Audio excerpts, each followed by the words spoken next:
ಮುಗಿಸ್ಕೊಳ್ಳೋಣ ಅನ್ನೋ ಅರ್ಜೆಂಟಲ್ಲಿ ಎಡವಟ್ಟಾಗೋಗಿರೋದು. 2 days ಹಾಸ್ಪಿಟಲಲ್ಲೇ ಇದ್ವಿ, ಹಾಗಾಗಿ ನನಗೆ ಸರಿಯಾಗಿ ವಿಡಿಯೋ ಮಾಡೋಕ್ಕೂ ಆಗಿರಲಿಲ್ಲ. ಫೈನಲಿ ಹೋಮ್ ಟೂರ್ ಮಾಡೇ ಬಿಡೋಣ ಅಂತ ಹೇಳಿ ಡಿಸೈಡ್ ಆಗಿದ್ದೀನಿ. ತುಂಬಾನೇ ಪ್ರಯತ್ನ ಪಡ್ತಾ ಇದ್ದೀನಿ, ಬಟ್ ಏನೋ ಒಂದು ಕೆಲಸಗಳು ಅದು ಇದು ಬರ್ತಾನೆ ಇದೆ, ನನ್ಗೆ ಮಾಡಕ್ಕೆ ಟೈಮ್ ಸಾಗ್ತಾ ಇಲ್ಲ. ಅಲ್ಲ ಇವ್ರು ಒಂದೇ ದಿನಕ್ಕೆ ನಾನು ಮರ್ತು ಬಿಟ್ಟಿದ್ದೇನಲ್ಲ, ಎಲ್ಲ ಹೆದರ್ಕೊಂಡ್ಬಿಟ್ಟಿದ್ದೆ ನಾನು.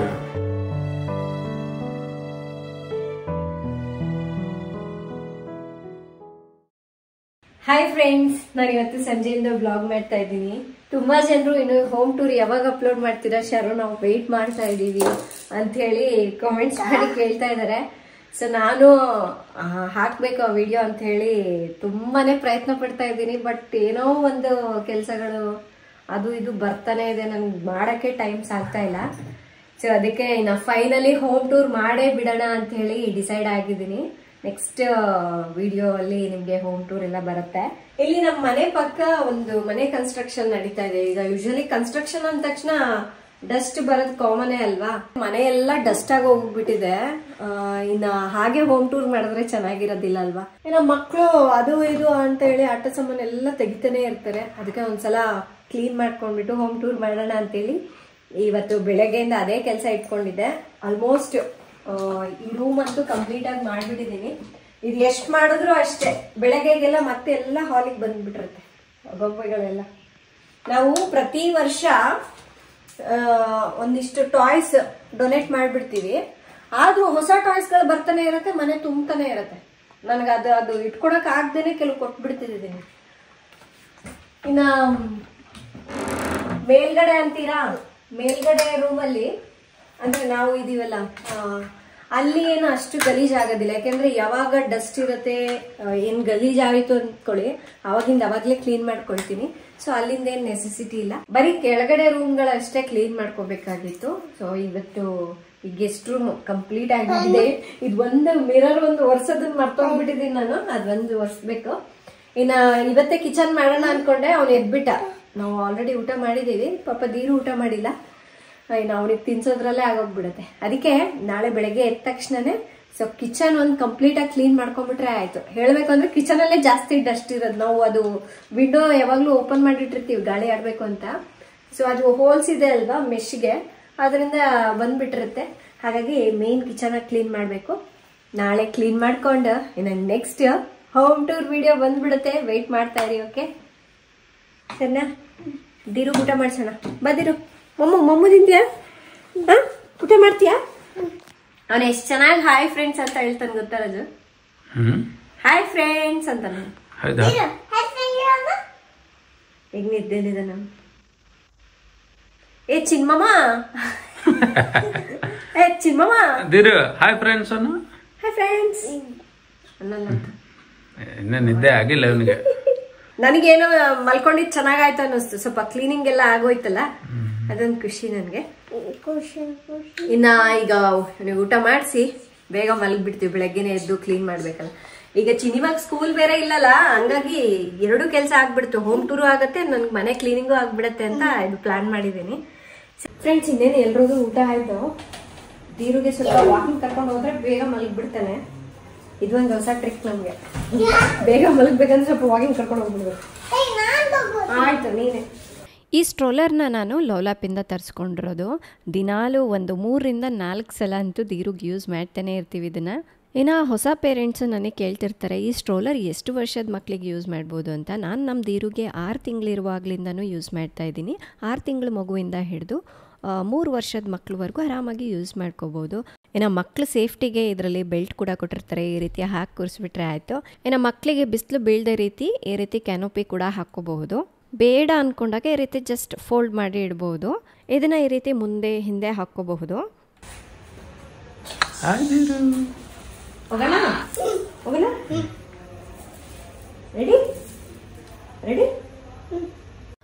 ಇನ್ನು ಇದಕ್ಕೆ ಬ್ರೇಕ್ ಕೂಡ ಕೊಟ್ಟಿರ್ತಾರೆ. ಸೊ ಹಾಗಾಗಿ ಇದು ವೀಲ್ಸ್ ಮುಂದೆ ಹೋಗೋದು ಆ ಥರ ಏನೂ ಆಗೋದಿಲ್ಲ. ಈಗ ನಾನು ಬ್ರೇಕ್ ತೆಗೆದ್ಬಿಟ್ಟು ಕರ್ಕೊಂಡು ಹೋಗ್ತಾ ಇದ್ದೀನಿ ನೋಡಿ. ಇದರ ವೀಲ್ಸ್ ಕೂಡ ಅಷ್ಟೇ ತುಂಬಾ ದೊಡ್ಡದಿದೆ, ತುಂಬ ಸ್ಟ್ರಾಂಗ್ ಆಗಿದೆ. ಕೆಲವೊಂದ್ಸಲ ಈ ಥರ ಕೂರಿಸ್ಕೊಂಡು ಅವನನ್ನು ಕರ್ಕೊಂಡು ಹೋಗ್ತೀನಲ್ಲ, ಕೆಲವೊಂದ್ಸಲ ಏನಾಗ್ಬಿಡತ್ತೆ ಗೊತ್ತಾ, ಅದರಲ್ಲೇ ಕುತ್ಕೊಂಡು ಮಲ್ಕೊಂಡ್ಬಿಡ್ತಾನೆ. ಮಲಗಿದಾಗ ಅದನ್ನು ಬೆಡ್ ರೀತಿಯಾಗಿ ಕೂಡ ಹಾಕ್ಕೊಂಡ್ಬಿಡ್ತೀನಿ ನಾನು ಅವನಿಗೆ. ಇದರಿಂದ ದಿನಾಲೂ ನಾನು ವಾಕ್ ಮಾಡ್ದಂಗಿರತ್ತೆ, ಧೀರಿಗೂ ಚೆನ್ನಾಗಿ ನಿದ್ದೆ ಬರುತ್ತೆ. ಫ್ರೆಂಡ್ಸ್, ನಿಮಗೂ ಕೂಡ ಈ ಸ್ಟ್ರೋಲರ್ ಬೇಕು ಅಂದರೆ ನಾನು ಡಿಸ್ಕ್ರಿಪ್ಷನಲ್ಲಿ ಲಿಂಕ್ ಕೊಟ್ಟಿರ್ತೀನಿ. ನಿಮಗೆ ಲವ್ಲಾಪ್ ಅವರ ವೆಬ್ಸೈಟ್ನಲ್ಲಿ ಹಾಗೆ ಅಮೆಝಾನ್ನಲ್ಲಿ ಕೂಡ ಸಿಗುತ್ತೆ. ಎಲ್ಲಿ ಬೇಕಾದರೂ ತೊಗೊಳ್ಳಿ. ನಿಜವಾಗ್ಲೂ ನಮ್ಮ ಧೀರುಗೆ ನಾವು ಇದು ತೊಗೊಂಡಾಗಿಂದ ಎಷ್ಟು ಯೂಸ್ ಮಾಡಿದ್ದೀವಿ ಗೊತ್ತಾ. ಅವನಿಗೆ ತುಂಬಾ ಇಷ್ಟ ಆಗಿದೆ. ಇದುವರೆಗೂ ಯೂಸ್ ಮಾಡ್ತಾ ಇದ್ದೀನಿ ನಾನು. ಇವತ್ತಂತೂ ಸ್ವಲ್ಪ ಕೆಲಸ ಎಲ್ಲ ಜಾಸ್ತಿ ಮಾಡಿದ್ದೀನಲ್ಲ, ಸಾಕಾಗಿ ಹೋಗ್ಬಿಟ್ಟಿದೆ. ನಿದ್ದೆ ಚೆನ್ನಾಗಿ ಬಂದುಬಿಡುತ್ತೆ. ಆ್ಯಂಡ್ ಇನ್ನು ಬೆಳಗ್ಗೆನೇ ಸ್ವಲ್ಪ ಕೆಲಸಗಳೆಲ್ಲ ಇದೆಲ್ವ, ಅದನ್ನು ಮುಗಿಸ್ಕೋಬೇಕಂದ್ರೆ ಬೇಗ ಮಲಗಿಬಿಡ್ಬೇಕು. ಸರಿನಾ? ಇನ್ನು ಬೆಳಗ್ಗೆ ನಾವು ಮತ್ತೆ ಈ ವ್ಲಾಗ್ ಕಂಟಿನ್ಯೂ ಮಾಡ್ತೀನಿ. ಬಾಯ್ ಬಾಯ್ ಬಾಯ್ ಬಾಯ್ ಬಾಯ್. ಫ್ರೆಂಡ್ಸ್, ನೀವು ಅನ್ಕೋಬೋದು ಏನು ಸಡನ್ನಾಗಿ ಹಾಸ್ಪಿಟಲಿಂದ ವ್ಲಾಗ್ ಮಾಡ್ತಾ ಇದ್ದೀನಿ ಅಂತ. ರಾತ್ರಿ ವ್ಲಾಗ್ನಲ್ಲಿ ಹೇಳಿದ್ನಲ್ವಾ ಬೆಳಗ್ಗೆ ಎದ್ದು ಸ್ವಲ್ಪ ಕ್ಲೀನ್ ಮಾಡೋದಿದೆ ಅಂತ. ಬೇಗ ಬೇಗ ಎಲ್ಲ ಕೆಲಸ ಮುಗಿಸ್ಬೇಕು ಅಂತೇಳಿ ಕಿಚನಿಂದ ಸ್ಟಾರ್ಟ್ ಮಾಡಿಕೊಂಡೆ. ಆ ಟೈಮ್ನಲ್ಲೇ ನನಗೆ ಆಕ್ಸಿಡೆಂಟ್ ಆಯಿತು. ಲ್ಯಾಡರಿಂದ ಬಿದ್ದುಬಿಟ್ಟು ಪೆಟ್ ಮಾಡಿಕೊಂಡೆ. ಸ್ವಲ್ಪ ಹೊಡೆತನೂ ಬಿದ್ದಿದೆ, ಹಾಗೆ ಸ್ವಲ್ಪ ಕಟ್ ಕೂಡ ಆಗಿದೆ. ಆ ಟೈಮ್ನಲ್ಲಿ ನನಗೆ ಅಷ್ಟಾಗೇನೂ ಗೊತ್ತಾಗಿಲ್ಲ. ಹಾಸ್ಪಿಟಲ್ಗೆ ಕರ್ಕೊಂಡು ಬಂದರು. ಸೊ ಅಲ್ಲಿ ಬಂದಮೇಲೆ ಡಾಕ್ಟರ್ ನೋಡಿದ್ರು, ಅದು ಸ್ವಲ್ಪ ಡೀಪಾಗೆ ಕಟ್ಟಾಗಿದೆ ಅಂತ ಹೇಳಿದ್ರು. ಅದೇನೋ ಸರ್ಜರಿ ಥರ ಮಾಡಿ ಸ್ಟಿಚಸ್ ಎಲ್ಲ ಹಾಕಬೇಕು ಅಂತ ಹೇಳಿದ್ರು. ಸೊ ಆಯಿತು ಅಂತ ಹೇಳಿ ಇಮಿಡಿಯೇಟ್ಲಿ ಅಡ್ಮಿಟ್ ಆಗಿ ಸರ್ಜರಿನ ಮಾಡಿಸ್ಕೊಂಡ್ವಿ. ನನಗಂತೂ ತುಂಬಾ ಭಯ ಆಗಿಬಿಟ್ಟಿತ್ತು. ರಾಜು ಅದು ಇದು ಹೇಳಿ ನಗಿಸ್ತಾ ನನಗೆ ಏನೂ ಆಗಲ್ಲ ಅಂತ ಹೇಳಿ ಧೈರ್ಯ ತುಂಬಿದ್ರು. ನೋಡಿ, ನನಗೆ ಶೋಲ್ಡರಿಂದ ಆರ್ಮ್ ಪಿಟ್ವರೆಗೂ ಹೊಡೆತ ಬಿದ್ದಿದೆ. ಇದೆಲ್ಲ ಆಗಿ 2 ಡೇಸ್ ಆಗಿದೆ. 2 ಡೇಸ್ ನನಗೆ ಹೆಂಗೆ ಕಳೀತು ಅನ್ನೋದು ಗೊತ್ತಾಗಿಲ್ಲ. ಇನ್ನೂ ನನಗೆ ಒಂದು ಕೈ ಎತ್ತಕ್ಕೂ ಆಗ್ತಾಯಿಲ್ಲ. ಸೊ ಚಿನ್ನಿಮ್ಮ ನನ್ನ ಕಷ್ಟ ನೋಡಿಬಿಟ್ಟು ಜಡೆ ನಾನು ಹಾಕ್ತೀನಿ ಅಂತ ಕೂತ್ಕೊಂಡ್ಬಿಟ್ಟಿದ್ದಾಳೆ. ಇನ್ನು ಇವತ್ತು ಡಿಸ್ಚಾರ್ಜ್ ಮಾಡ್ತಾ ಇದ್ದಾರೆ, ಅದಕ್ಕಾಗಿ ನಾನು ಎಲ್ಲ ರೆಡಿ ಮಾಡ್ಕೊಳ್ತಾ ಇದ್ದೀನಿ. ಫಸ್ಟ್ ಟೈಮ್ ಲೈಫ್ನಲ್ಲಿ ನನಗೆ ಇಷ್ಟು ದೊಡ್ಡ ಹೊಡೆತ ಮಾಡ್ಕೊಂಡಿರೋದು. ಇದು ಅಂತೂ ಪೇಯ್ನ್ ಎಕ್ಸ್ಪ್ಲೈನ್ ಮಾಡೋಕ್ಕೂ ಆಗ್ತಾಯಿಲ್ಲ. ಜೊತೆಗೆ ನಾನು ಅದನ್ನು ಏನು ನೋವು ತಡೆಯೋಕ್ಕೂ ಆಗ್ತಾಯಿಲ್ಲ. ಬಟ್ ಸ್ವಲ್ಪ ಪೇಯ್ನ್ ಕಿಲ್ಲರ್ ಎಲ್ಲ ಕೊಟ್ಟಿದ್ದಾರೆ, ಹಾಗಾಗಿ ಅಷ್ಟಾಗಿ ಅನ್ನಿಸ್ತಾ ಇಲ್ಲ. ಸ್ವಲ್ಪ ಕೈ ಎತ್ತಬೇಕಾದ್ರೆ ಇಳಿಸ್ಬೇಕಾದ್ರೆ ಕೈ ಒಂಥರ ಎಳ್ದಂಗೆ ಆಗ್ತಾಯಿದೆ. ಒಂದು ಕಡೆ ರಾಜುಗೂ ಕೂಡ ಭಯ ಆಗ್ತಾಯಿದೆ. ಬಟ್ ಅವರು ಹೆದರ್ಕೊಂಡ್ಬಿಟ್ರೆ ನಾನು ಇನ್ನೂ ಹೆದರ್ಕೊಳ್ತೀನಿ ಅಂತ ಅವ್ರು ಏನೂ ತೋರಿಸ್ತಾ ಇರಲಿಲ್ಲ. ಬಟ್ ನನಗೆ ಅರ್ಥ ಆಗುತ್ತೆ. ಹೇಗಿದ್ದರೂ ನಮಗೆ ನಮ್ಮ ಸ್ಟಾಫ್ ಸ್ವಲ್ಪ ಹೆಲ್ಪ್ ಮಾಡ್ತಾಯಿದ್ರು, ಹಾಗಾಗಿ ನಮಗೆ ಸ್ವಲ್ಪ ಧೈರ್ಯ ಅನ್ನೋದು ಬಂತು. ಇನ್ನು ಈ ಕೈ ಕೂಡ ಸ್ವಲ್ಪ ಸ್ವೆಲ್ಲಿಂಗ್ ಆಗಿದೆ. ಈ ಕೈ ಕೂಡ ಒಂಥರ ಜುಮ್ ಜುಮ್ ಅನ್ನಲಿಕ್ಕೆ ಸ್ಟಾರ್ಟ್ ಆಗಿಬಿಟ್ಟಿತ್ತು. ಸೊ ಒಂದು 2 ಡೇಸ್ಗೆ ಸರಿ ಹೋಗುತ್ತೆ ಅಂತ ಹೇಳಿದ್ರು. ಇನ್ನು ನನಗಿವಾಗ ಸರ್ಜರಿ ಮಾಡಿದ್ದಾರಲ್ವ, ಅದೇ ಕೈಗೆ ಅದೇ ಜಾಗದಲ್ಲೇ ಚಿಕ್ಕ ವಯಸ್ಸಿನಲ್ಲಿ ನನಗೆ ಫೆನ್ಸಿಂದ ಸ್ವಲ್ಪ ಕಟ್ಟಾಗಿತ್ತು. ಅದು ಕೂಡ ತುಂಬ ಡೀಪಾಗೆ ಕಟ್ಟಾಗಿದೆ. ಒಂಥರ ಸ್ಟಿಚಸ್ ಥರ ಹಾಕಿರೋ ಥರನೇ ಇದೆ ಅಂತ ಹೇಳಿ ಡಾಕ್ಟರ್ ಹೇಳಿದ್ರು. ಬಟ್ ಆ ಟೈಮ್ನಲ್ಲಿ ತುಂಬ ಚಿಕ್ಕ ವಯಸ್ಸು ನನಗೆ, ಅದು ಅಷ್ಟಾಗಿ ನಾನೇನು ತಲೆ ಕೆಡಿಸ್ಕೊಂಡಿರಲಿಲ್ಲ. ಬಟ್ ಇವಾಗ ಅದು ಒಂದು ದೊಡ್ಡ ಸ್ಕಾರ್ ಥರ ಕಾಣ್ತಾ ಇದೆ. ಇನ್ನು ಡಿಸ್ಚಾರ್ಜ್ ಮಾಡಿಕೊಂಡು ಈಗ ಮನೆಗೆ ಹೊರಟಿದ್ದೀವಿ. ಇನ್ನು ಇಲ್ಲಿ ಕೆಲವು ನರ್ಸ್ ಎಲ್ಲ ನನ್ನ ಫಾಲೋವರ್ಸ್ ಇದ್ದಾರೆ, ಹಾಗಾಗಿ ಅವ್ರ ಜೊತೆ ಸ್ವಲ್ಪ ಸೆಲ್ಫಿ ತೊಗೊಂಡ್ವಿ. ನಾನಂತೂ 2 ದಿವಸ ಚೆನ್ನಾಗಿ ನಿದ್ದೆ ಮಾಡಿಬಿಟ್ಟಿದ್ದೀನಿ. ನನ್ನ ಮುಖ ನೋಡಿ ಹೇಗಾಗೋಗ್ಬಿಟ್ಟಿದೆ ಅಂತ. ಚಿನ್ನಿಮ್ಮ ತುಂಬ ಹೆದರ್ಕೊಂಡ್ಬಿಟ್ಟಿದ್ದಾಳೆ. ಅದು ಇನ್ನೂ ನಾನು ನೋಡ್ಕೊಂಡಿಲ್ಲ ಎಷ್ಟು ಕಟ್ಟಾಗಿದೆ ಏನು ಕತೆ ಅಂತ. ನನಗಿನ್ನೂ ಸರಿಯಾಗಿ ಬೊಗ್ಗಿ ನೋಡ್ಕೊಳ್ಳೋಕ್ಕೂ ಆಗ್ತಾಯಿಲ್ಲ. ಒಂಥರ ಪೇಯ್ನ್ ಅನ್ನಿಸ್ತಾ ಇದೆ ಅಲ್ವಾ. ಒಂದು 4-5 ಡೇಸ್ಗೆಲ್ಲ ಸರಿ ಹೋಗುತ್ತೆ. ಆಮೇಲೆ ಬೇಕಾದರೆ ಅದು ಬ್ಯಾಂಡೇಜ್ ಹಾಕಿದ್ದಾರಲ್ವ ಅದನ್ನು ತೆಗಿಯೋಣ ಅಂತ ಹೇಳಿದ್ರು. ನಾವು ಹೋಗೋ ದಾರಿಯಲ್ಲಿ ಎಳ್ನೀರು ಕುಟ್ಕೊಂಡು ಹೋಗೋಣ ಅಂತ ಅಂದ್ಕೊಂಡ್ವಿ. ಧೀರುನ ಮನೇಲೇ ಬಿಟ್ಟು ಬಂದಿದ್ದಾರೆ. ಇನ್ನು ನಾನು ನೋಡಿದ್ರೆ ಈ ಥರ ಮಾಡ್ಕೊಂಡ್ಬಿಟ್ನಲ್ಲ, ಈಗ ಏನೂ ಕೆಲಸ ಮಾಡೋ ಥರನೂ ಇಲ್ಲ ಅಷ್ಟಾಗಿ. ಸುಮ್ಮನೆ ರೆಸ್ಟ್ ಮಾಡಬೇಕಂದ್ರೂ ಮನಸ್ಸು ಒಪ್ಪಲ್ಲ ನನಗೆ. ರಾಜು ಇದು ಒಳ್ಳೆ ಟೈಮ್, ಚೆನ್ನಾಗಿ ರೆಸ್ಟ್ ಮಾಡ್ಬೋದು. ಅವ್ರು ಏನೇ ಇದ್ದರೂ ನೆಗೆಟಿವಲ್ಲೂ ಕೂಡ ಪಾಸಿಟಿವ್ ಹುಡುಕ್ತಾರೆ. ಇನ್ನೇನು ಆರಾಮಾಗಿ 1 ವಾರ ರೆಸ್ಟ್ ಮಾಡು, ಚೆನ್ನಾಗಿ ಮಲ್ಕೋ ಅಂತ ಹೇಳ್ತಾಯಿದ್ರು. ಇನ್ನೇನು ಮನೆಗೆ ಬಂದ್ವಿ. ಇನ್ನು ಮನೆಗೆ ಬರೋದೇ ಧೀರು ಅಂತೂ ನನ್ನನ್ನು ನೋಡಿದ್ರು ಏನೂ ಮಾತಾಡ್ತಾನೇ ಇಲ್ಲ. ಯಾಕೆಂದರೆ ನಾನು 2 ಡೇಸ್ ಆಯ್ತಲ್ವ ಅವನನ್ನು ನೋಡಿ. ಅದು ಅಲ್ಲದೆ ಇವತ್ತು ಬೇರೆ ಥರ ಡ್ರೆಸ್ ಮಾಡ್ಕೊಂಡಿದ್ದೀನಿ. ಅವನಿಗೆ ಒಂದೇ ಥರ ಯೂನಿಫಾರ್ಮ್ ಥರ ಹಾಕ್ಕೋಬೇಕು ಮನೇಲಿ, ಅವಾಗಾದರೆ ಕಂಡುಹಿಡಿತಾನೆ. ಸ್ವಲ್ಪ ಹೊತ್ತು ಬರಲೇ ಇಲ್ಲ ನನ್ನ ಹತ್ರ. ಅಲ್ಲ, ಇವ್ರು ಒಂದೇ ದಿನಕ್ಕೆ ನಾನು ಮರ್ತು ಬಿಟ್ಟಿದ್ದೇನಲ್ಲ. ಎಲ್ಲ ಹೆದರ್ಕೊಂಡ್ಬಿಟ್ಟಿದೆ ನಾನು. ಅದು ಅಲ್ಲದೆ ಡ್ರೆಸ್ ಬೇರೆ ಹಾಕಿದ್ದೀನಲ್ಲ, ಮನೇಲಿದ್ರೆ ಬೇರೆ ಡ್ರೆಸ್ ಹಾಕ್ತೀನಲ್ಲ. ಡ್ರೆಸ್ ಬೇರೆ ಹಾಕಿದೆ, ಅದು ಬ್ಯಾಂಡೇಜ್ ಎಲ್ಲ ಇದೆ ಅಲ್ಲ, ಅದೇ ಹೆದರ್ಕೊಂಡ್ಬಿಟ್ಟಿದೆ ನಾನು. ನೀರು ಮಮ್ಮಿಲೇ ಮಮ್ಮಿ, ಅಮ್ಮ ಅಮ್ಮ ಬಾ ಬೇಡ.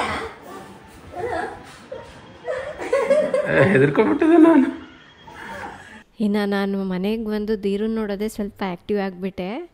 ಇನ್ನು ನಾನು ಕೂಡ ಅಲ್ಲೇ ಹಾಸ್ಪಿಟಲಲ್ಲೇ ಊಟ ಮಾಡ್ಕೊಂಡು ಬಂದಿದ್ನಲ್ವ, ಚೆನ್ನಾಗಿ ಬರೋದೇ ನಿದ್ದೆ ಮಾಡಿದೆ. ಇನ್ನು ಚಿನಿಮಾ ಬಂದಮೇಲೆ ಅವಳು 2 ಡೇಸ್ ಏನೆಲ್ಲ ಮಾಡಿದಳು ಅದೆಲ್ಲದು ಹೇಳಲಿಕ್ಕೆ ಶುರು ಮಾಡಿದ್ಳು. 2 ಡೇಸ್ ಚೆನ್ನಾಗಿ ಎಲ್ಲ ಬುಕ್ಸನ್ನು ಪೇಂಟಿಂಗ್ ಮಾಡಿದ್ದಾಳಂತೆ. ಏನೆಲ್ಲ ಪೇಂಟಿಂಗ್ ಮಾಡಿದ್ದಾಳೆ ತಂದು ತೋರಿಸ್ತಾ ಇದ್ದಾಳೆ. ಇನ್ನು ಚಿನಿಮಾ ಹಾಸ್ಪಿಟಲಿಗೆ ಬರೋದೇ ಹೇಳ್ತಾಯಿದ್ಲು, ಮಮ್ಮಿ ನಾನು ಅಪ್ಪಗೇನು ಸತಾಯಿಸಿಲ್ಲ, ಚೆನ್ನಾಗಿ ಡ್ರಾಯಿಂಗ್ ಮಾಡಿದ್ದೀನಿ, ಹೋಮ್ವರ್ಕ್ ಎಲ್ಲ ಮಾಡಿದ್ದೀನಿ ಅಂತ ತೋರಿಸ್ತಾ ಇದ್ಲು. ನನಗೆ ಖುಷಿ ಆಯಿತು. ಅವಳು ಈ ವಯಸ್ಸಿಗೆ ಇಷ್ಟೊಂದೆಲ್ಲ ಅರ್ಥ ಮಾಡ್ಕೋತಾಳಲ್ಲ, ನಾವೇನು ಹೇಳಿಲ್ಲ ಅಂದರೂ ಅಂದರೆ ನಮ್ಮ ಸಿಚುವೇಶನ್ ನೋಡಿ ಅವಳು ಅರ್ಥ ಮಾಡ್ಕೊಂಡ್ಲಲ್ಲ, ಅದು ನನಗೆ ಖುಷಿ ಆಯಿತು. ಇನ್ನು ನಿಮಗೂ ತೋರಿಸ್ಬೇಕಂತೆ ನೋಡಿ, ಫ್ಲಮಿಂಗೋ ಅಂತ ಇದು ಎಷ್ಟು ಚೆನ್ನಾಗಿ ಮಾಡಿದ್ದೀನಿ ನೋಡು ಅಂತ ಹೇಳ್ತಾ ಇದ್ಲು. ಇನ್ನು ಅವಳ ಹತ್ರ ಸ್ವಲ್ಪ ಟೈಮ್ ಸ್ಪೆಂಡ್ ಮಾಡಿದೆ. ಇನ್ನು ಅಷ್ಟರಲ್ಲಿ ಧೀರು ಕೂಡ ಇದ್ದ. ನಿನಗೆ ಕೈ ನೋವಾಗಿದೆ ಬಿಡು ಮಮ್ಮಿ, ನಾನು ತಿನ್ನಿಸ್ತೀನಿ ಅಂಥೇಳಿ ಧೀರುಗೆ ಪ್ಯಾನ್ ಕೇಕ್ ತಿನ್ನಿಸ್ತಾ ಇದ್ದಾಳೆ. ಇದಕ್ಕೆ ಏನೋ ಅಲ್ವಾ ಹೇಳೋದು, ಮನೇಲಿ ಒಂದು ಹೆಣ್ಮಗು ಇರಬೇಕು ಅಂತ. ಇನ್ನು ಅವನನ್ನು ನೋಡ್ಕೊಳ್ಳೋದು, ಅವನಿಗೆ ಟಾಯ್ಲೆಟ್ ಮಾಡಿಸೋದು ಎಲ್ಲದೂ ಅವಳೇ ನಾನು ನೋಡ್ಕೊಳ್ತೀನಿ ಅಂತ ಹೇಳ್ತಾ ಇದ್ದಾಳೆ. ನನಗಂತೂ ಎಷ್ಟು ಸಂತೋಷ ಆಯಿತು ಗೊತ್ತಾ ಇವತ್ತು.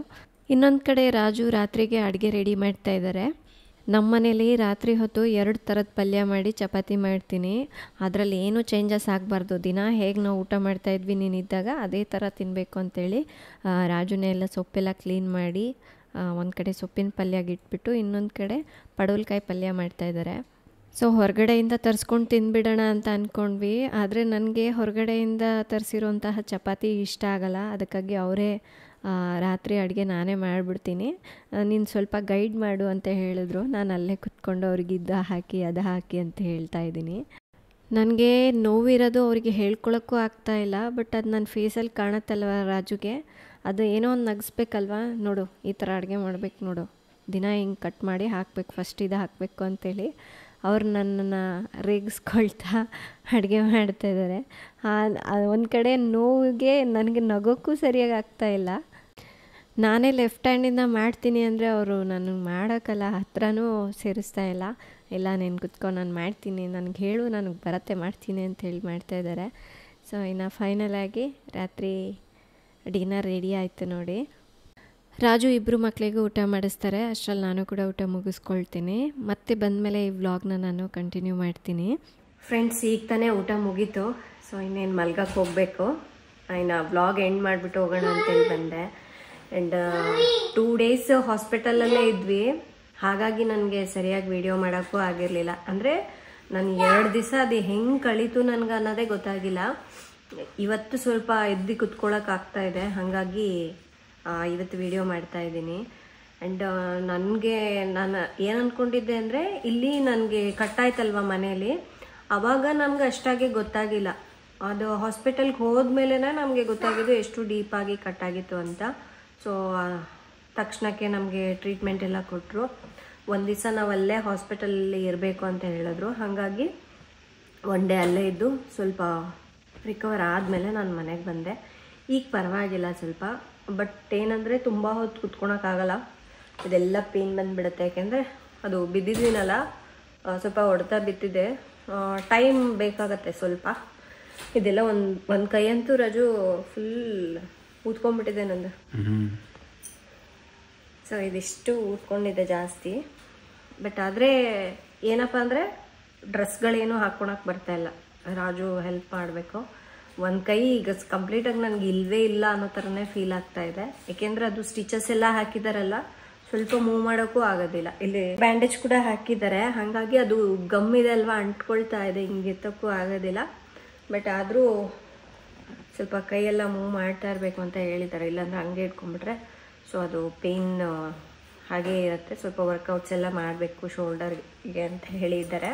ಅದು ಒಂದು ಮೇಜರ್ ಮಜಲ್ಗೆ ಎಲ್ಲಿ ಹೊಡೆತ ಬಿದ್ದಿಲ್ಲ, ಏನು ಜಸ್ಟ್ ಸ್ಕಿನ್ ಕಟ್. ಹೌದು, ಸ್ಕಿನ್ ಕಟ್ ಆಗಿದೆ, ಅದೇ ಸ್ವಲ್ಪ ಡೀಪ್ ಆಗಿದೆ ಅಷ್ಟೇ. ಸೊ ಹೀಲ್ ಆಗುತ್ತೆ, ಏನು ತೊಂದರೆ ಇಲ್ಲ. ಸ್ವಲ್ಪ ಟೈಮ್ ಹಿಡಿಯತ್ತೆ.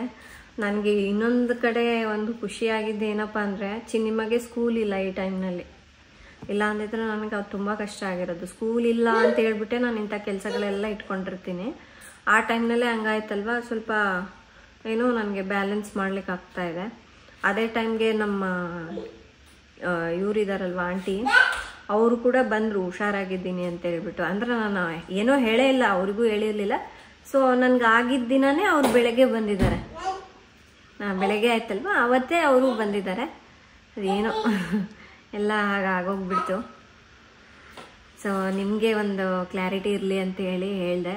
ಇನ್ನು ಸ್ವಲ್ಪ ದಿವಸ ರಿಕವರ್ ಆಗಿಬಿಡ್ತೀನಿ ನಾನು. ಈ ಹೋಮ್ ಟೂರ್ ಮಾಡಬೇಕು ಅನ್ನೋದು ನನ್ನ ತಲೆಯಲ್ಲಿ ಕುತ್ಕೊಂಡ್ಬಿಟ್ಟಿತ್ತು. ಹಾಗಾಗಿ ಬೇಗ ಬೇಗ ಎಲ್ಲ ಕೆಲಸ ಮುಗಿಸ್ಕೊಳ್ಳೋಣ ಅನ್ನೋ ಅರ್ಜೆಂಟಲ್ಲಿ ಎಡವಟ್ಟಾಗೋಗಿರೋದು. ಸೊ ಇದು ಸ್ವಲ್ಪ ನಾನು ಹುಷಾರಾದಮೇಲೆ ಇನ್ನು ಸ್ವಲ್ಪ ಕ್ಲೀನಿಂಗ್ ಎಲ್ಲ ಇದೆ, ಅದನ್ನೆಲ್ಲ ಮಾಡಿಸ್ಕೊಂಡ್ಬಿಡ್ತೀನಿ ಅವರ ಆಂಟಿ ಕೈಯಲ್ಲಿ. ಅದಾದಮೇಲೆ ನಾನು ಹೋಮ್ ಟೂರ್ ಮಾಡ್ತೀನಿ. ದಯವಿಟ್ಟು ಯಾರು ಬೇಜಾರು ಮಾಡ್ಕೋಬೇಡಿ. ನನಗೂ ಗೊತ್ತು ತುಂಬ ವೆಯ್ಟ್ ಮಾಡ್ತಾ ಇದ್ದೀರಾ ಅಂತ. ಸೊ ಏನು ಮಾಡೋಕ್ಕಾಗತ್ತೆ, ಈ ಥರ ಆಗೋಗ್ಬಿಟ್ಟಿದೆ ನನಗೆ. ಚೆನ್ನಾಗಿ ಆದಮೇಲೆ ನಾನು ಡೆಫಿನೆಟ್ಲಿ ಹೋಮ್ ಟೂರ್ ವಿಡಿಯೋ ಮಾಡ್ತೀನಿ, ಓಕೆನಾ? ಬಟ್ ಮಜಲ್ಗೆ ಏನೂ ಹೊಡೆತ ಬಿದ್ದಿಲ್ಲ, ಆಮೇಲೆ ಬೋನ್ಸ್ಗೂ ಏನೂ ಫ್ರಾಕ್ಚರ್ ಆಗಿಲ್ಲ, ಜಸ್ಟ್ ಸ್ಕಿನ್ ಮೇಲೆನ ಕಟ್ ಆಗಿರೋದು. ಹೌದು, ನೋಡಿ ಹಿಂಗೆಲ್ಲ ಮಾಡ್ತಾ ಇದ್ದೀನಿ, ಅದೇನು ತೊಂದರೆ ಇಲ್ಲ ನನಗೆ. ಅದೊಂದು ಹೀಲ್ ಆಗಿಬಿಟ್ರೆ ಮುಗೀತೆ. ಇನ್ನೊಂದು ಏನಾಗಿದೆ ಗೊತ್ತಾ, ನನಗೆ ಈ ಕಡೆ ಹೊಡೆತ ಬಿದ್ದಿದೆ ಅಲ್ವಾ, ಸೊ ಹಿಂಗೆ ಕುತ್ಕೊಂಡ್ಬಿಟ್ಟಿದ್ದೀನಲ್ವಾ, ಇದೆಲ್ಲ ಪೇನ್ ಬಂದ್ಬಿಟ್ಟಿದೆ ಈಗ. ಹಿಂಗೆ ಕುತ್ಕೊಂಡಿದ್ದೀನಲ್ಲ, ಅದು ಆಗ್ತಾನೆ ಇಲ್ಲ. ನಿನಗೆ ಅಂತಲ್ಲ, ಎಲ್ಲರೂ ಚೆನ್ನಾಗಿದ್ದವರು ಕೂಡ ಒಂದೇ ಕಡೆ ಕುತ್ಕೊಂಡ್ರೆ ಅವ್ರಿಗೂ ನೋವು ಬಂದ್ಬಿಡುತ್ತೆ.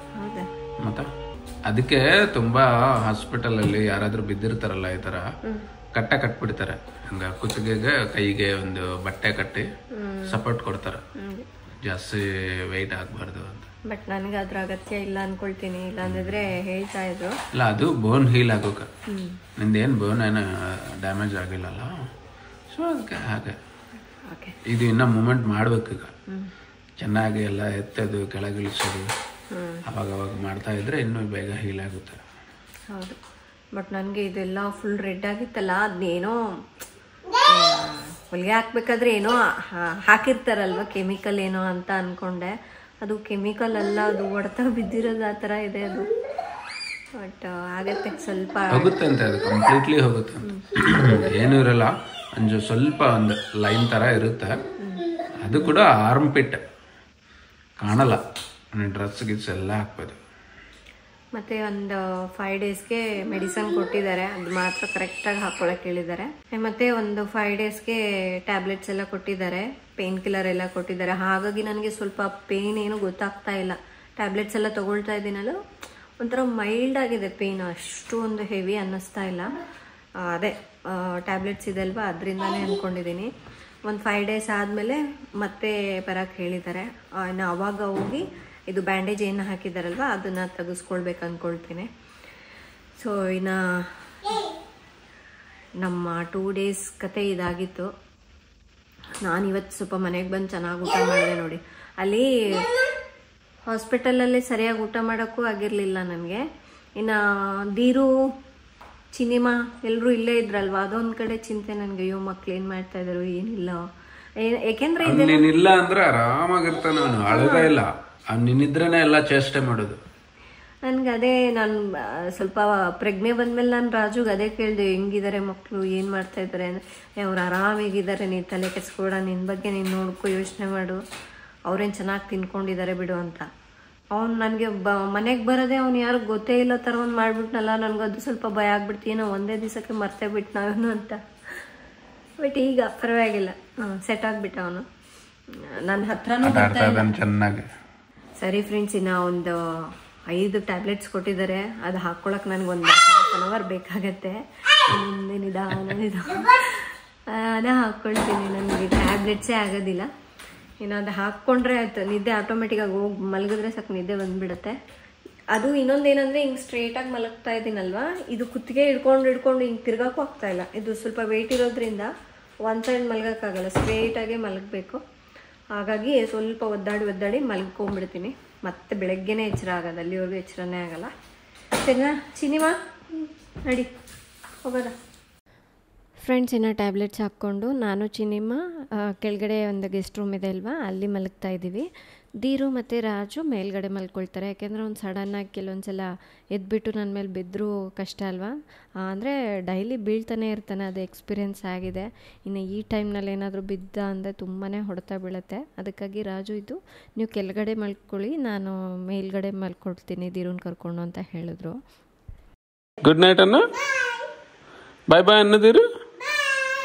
ನೀನನ್ನು ಬಾಯ್ ಬಾಯ್.